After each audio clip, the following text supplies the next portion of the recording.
Welcome to the Deep Dive. Today we're digging into a stack of sources detailing, a pretty significant narrative shift around that huge college admission scandal. You know the one. Absolutely. The one that really shook Hollywood a few years back. Right.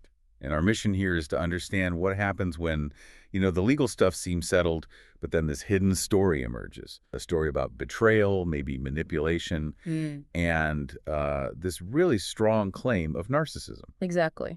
We're looking at claims that fundamentally challenge how we perceive the fall of this very high-profile celebrity couple. We're kind of moving past the court documents and looking into this marriage, nearly 3 decades long. And there's new testimony suggesting maybe it wasn't shared responsibility after all. Maybe one person was really pulling all the strings. And the main source we're drawing from today is this piece, Hollywood Betrayal, Admission Scandal, and Narcissism. It introduces a very specific voice, doesn't it? Someone claiming to be the voice of truth. Yes, a friend who was apparently right there, witnessing things firsthand. And this person is trying to completely reframe how we see this couple's involvement in, well, basically crime. It feels like it pushes us to think about the difference between, say, public consequences and maybe a much more private tragedy. That's a good way to put it. And how things like, delegating finances in a relationship, how that can maybe slide into something like total control, especially if someone's image is built on this perfect facade. Okay, so let's set the stage properly. Remind everyone who the key players were. First, the woman, a TV icon, right? So beloved, decades building this image of the perfect wife, perfect mom. Absolutely. Just synonymous with family, warmth, trust, really embedded in the public consciousness. And then there was the man. Yeah. Successful designer, big in business, sort of power behind the throne, maybe the other half of this, power couple. Perceived as very competent, handled all the complex stuff for the family finances, planning the college applications clearly. Their success felt completely intertwined. Which made the crash even more shocking, I suppose. Definitely. Now, let's just quickly recap the actual crime, because this wasn't just like donating a building, right? Wow, no, far from it. This was a major high-profile college admissions fraud scheme. We're talking hundreds of thousands of dollars. Paid to get their kids into a top university. Right. And the methods were, well, brazen is the word, faking athletic profiles, specifically claiming their daughters were these elite rowers. Which involved more than just money. It involved active deception, didn't it? Like staging photos. Yeah, staged photos on rowing machines. It's the scale of the fabrication that's really striking. And that detail becomes important later when we get into the ego, the alleged narcissism. And crucially, this wasn't just alleged. There were real consequences. They both pleaded guilty. Yes, both did. Served time in prison, paid enormous fines, faced that public humiliation. The marriage, nearly 30 years, fell apart in the process. So on the surface, it looked like they shared the crime, shared the punishment. Legally, yes. They absolutely paid the price together in the eyes of the law. But what these news sources are bringing out is the immense personal cost, particularly for her. Right.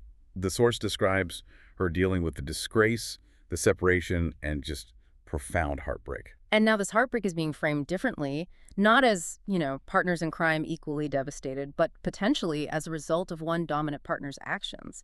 Actions driven by maybe a need for control. Which brings us right to this new voice, the turning point in the story, really. Yeah. A trusted friend is speaking out. And this isn't just some random person. It's an actor who worked alongside the woman for years, on screen, playing her husband, actually. Wow. And apparently a very close friend off screen, too. He says he was right there with her through the whole scandal, giving him, he claims, a unique insight. And his claims are, well, you used the word explosive. Yeah. They directly contradict the official story of shared guilt.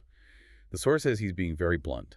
Extremely blunt. He basically calls her a saint. That's his description. It's a saint, okay. And then his view of the man, completely savage. He calls him a terrible narcissist. That's quite the contrast. And then comes the core claim about who was responsible. He says, quote, "I know for a fact this, it was all him. He insists the whole scheme was almost entirely his idea and execution." Okay, we have to pause there. I know for a fact it was all him. That's a huge statement, especially coming from a friend who clearly feels protective, calling her a saint. How do we square that emotional loyalty with the fact that she did plead guilty? That is the absolute crux of it, isn't it? When someone, especially a close friend, says, "I know for a fact," you hear their conviction. But you absolutely have to weigh that moral certainty against the legal reality. She admitted guilt in court. So what does the source offer to back up this friend's claim? beyond just his opinion? Well, the source points to a couple of key things the woman apparently said, things that suggest reliance, maybe even being kept in the dark. Okay, like what? The first is what she apparently told this actor friend right when the scandal broke. Her reaction was supposedly, he handles all that stuff. He handles all that stuff. Wow. That's simple, but it says a lot, doesn't it? It really does. It suggests this complete delegation of complex, maybe uncomfortable tasks. It potentially creates a huge blind spot. Is it trust? Is it reliance? Or is it being manipulated by letting someone else handle the messy details? Plausible deniability almost? By just not asking too many questions because he handles it? Potentially. It opens that door. Yeah. And then there's the finality of her statement to the friend after the separation was announced. She apparently said, I will never talk to him again. Which sounds like more than just shared fallout from a bad decision. That sounds like deep betrayal. Exactly. It hints at a feeling of being used, not just caught. If it was truly a joint venture gone wrong, you might expect anger, sadness, but maybe not that absolute finality. That never again suggests she feels the orchestration, the betrayal, was singular. Okay, let's really spend some time on this accusation in Section 3. Because calling him a terrible narcissist, that's the engine driving this new narrative, isn't it? It's presented as more than just an insult. Oh, absolutely. It's positioned as a fundamental character trait. And when you bring narcissism into the context of like high-stakes, white-collar crime, you're talking about specific behavioral patterns. Like what specifically? Grandiosity, a real lack of empathy, a constant need for admiration and validation, and often, yeah, exploitative relationships, using people to get what they want. So how does that personality profile supposedly connect to this specific crime? The college scheme. Well, think about the grandiosity. The scheme itself wasn't small or subtle. It was, as we said, brazen, faking athletic careers to get into a top school. Someone with strong narcissistic traits might need to feel they can beat the system, achieve the absolute best, see rules as, for other people. So the crime becomes less about the kid's education and more about proving his own power, his ability to win at any cost. That's the implication. It feeds the ego. It provides that external validation. And this ties directly into how the wife might have been manipulated. The friend claims she was dragged through it. Meaning, if he really operates from that narcissistic space, he wouldn't necessarily seek a partner in crime. He'd seek compliance. He might present these illegal actions as brilliant solutions, necessary shortcuts, maybe even hide the full extent of the illegality. Don't worry your pretty little head about it. I'm handling the complicated college stuff. This brings us back to that crucial distinction we need to make clear for you listening. Legal responsibility versus moral responsibility. She pleaded guilty. She's legally responsible. Correct. The law looks at actions and knowledge. Did she sign checks? Did she benefit from the outcome? Yes. So legally, she's culpable. But the friend's argument challenges her moral culpability. Exactly. Moral culpability, especially within what's alleged to be a manipulative relationship, that gets into intent. Did she intend to commit fraud? Or did she intend to trust her husband, who then abused that trust to commit fraud, pulling her in? The friend argues she wasn't the architect, maybe didn't even grasp the full picture. She just relied on the guy who handles all that stuff. And the sources really emphasize the damage this caused her. The friend insists she suffered terribly, was busted up to the core. And that makes psychological sense, right? If you're under the influence of a controlling, perhaps narcissistic personality, the fallout is twofold. You face the legal music and your entire personal reality collapses. The trust in your closest partner is shattered. She lost her reputation, her marriage, supposedly because she relied on this one person's judgment and control. So now the scandal is bubbling up again with this very personal testimony.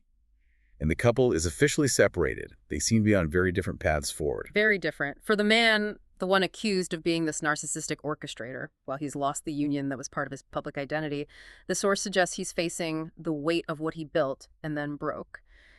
If that need for control was central, its failure leads to a kind of self-inflicted isolation. I found the actor's final comment about him really telling, saying he prayed the man could get a hold of whatever hole he's trying to fill. Yeah, that speaks volumes, doesn't it? It frames the crime not just as greed, but as stemming from some deep internal emptiness, needing constant external validation, which manifested, allegedly, as this controlling narcissistic behavior. And for the woman, what's her path now, according to the sources? It's framed as total reconstruction, rebuilding, identity beyond scandal, trust beyond betrayal. It's about figuring out who she is separate from him, separate from the scandal, and learning to trust her own judgment again. That's a monumental task after such a public shaming. And this resonates, I think, because while it's a celebrity story, that core dynamic, Yeah. delegating huge decisions to a partner, Mm. that's something many people can relate to, right? It makes you ask, how do you balance trust with, I don't know, due diligence? How do you know when reliance becomes dangerous manipulation? Precisely. And that's why there's renewed interest. This friend speaking out after 40 years. It pulls the story out of the tabloids and into these really complex hidden dynamics of relationships, power, trust, and, betrayal. So to wrap up, we've really traced a shift here.